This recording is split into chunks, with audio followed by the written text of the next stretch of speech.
Addiction নিয়ে কথা বলবো। ফুড অ্যাডিকশন মানে কি সেটা আগে বুঝে নিই। ফুড অ্যাডিকশন মানে আমরা যখন অতিরিক্ত ফোন ইউজ করি এবং ফোন আমাদেরকে ইউজ করা শুরু করে তখনই আসলে ফুড অ্যাডিকশন বলা হয়। এবং ফুড অ্যাডিকশনের ফলে কী হয় এবং ফুড অ্যাডিকশন থেকে বাঁচার কী উপায় সেটা নিয়ে কথা বলবো। ফুড অ্যাডিকশনের ফলে প্রথম সমস্যায় দেখা যাবো সেটা হচ্ছে স্লিপ প্রবলেম। স্লিপ সঠিকভাবে হবে না, ঘুম সঠিকভাবে আসবে না, এটা একটা উপসর্গ দেখা দেয়।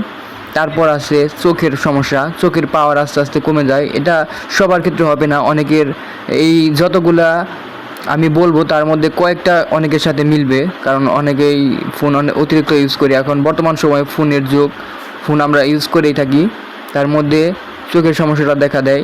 তারপর আছে মাথা ব্যথা। মাথা ব্যথা কিন্তু চোখের সমস্যার সাথে কানেক্টেড, চোখের সমস্যার সাথে সাথে মাথা ব্যথাও দেখা দিবে। তারপর ওবেসিটি মানে হচ্ছে আপনার ওজন বেড়ে যাবে। আমরা যখন ফোন ইউজ করি অতিরিক্ত তখন আমরা কিন্তু খেলাধুলা এসব কম হয়, এই কারণে ওবেসিটি হয়। আর কোনো কিছু অতিরিক্ত ভালো না। শরীরে চর্বি যখন বেড়ে যায় তখন কিন্তু হার্টেরও চর্বি বেড়ে যায়, ফলে হার্ট অ্যাটাক এবং অন্যান্য রোগের সমস্যা দেখা দিতে পারে। তারপর আমাদের সময় ওয়েস্ট হয়, টাইম ওয়েস্ট হয়, আমাদের সময় কোথা দিয়ে চলে যায় ফোন চালালে তা কিন্তু দেখাই যায় না। আর সর্বোপরি সেটা হচ্ছে গিয়ে এত সমস্যা দেখা দেয়। এর মধ্যে যদি আপনার কোনো সমস্যা দেখা দেয় তো আপনার সাবধান হওয়া উচিত। এবং ফোন অ্যাডিকশন থেকে বাঁচার উপায় হচ্ছে ফোন অ্যাডিকশন কমাতে হবে। কয়েকটা অ্যাপ আছে, অ্যাপের মাধ্যমে কমানো যায়।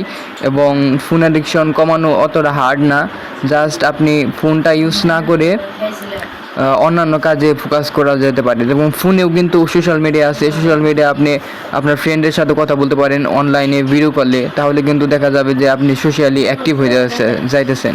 আর ফোন হচ্ছে গিয়ে বর্তমানে একটা ইউজফুল জিনিস, ফোন ছাড়া কেউই থাকতে পারবে না। তো ফোনটাকে ওয়াইসলি ব্যবহার করতে হবে, যাতে ফোন আমাদের ব্যবহার না করতে পারে সেদিকে খেয়াল রাখতে হবে। আর এইসব সমস্যার মধ্যে যদি কোনো সমস্যা আপনার দেখা দেয় তাহলে আপনার আগে থেকে সাবধান হওয়া উচিত।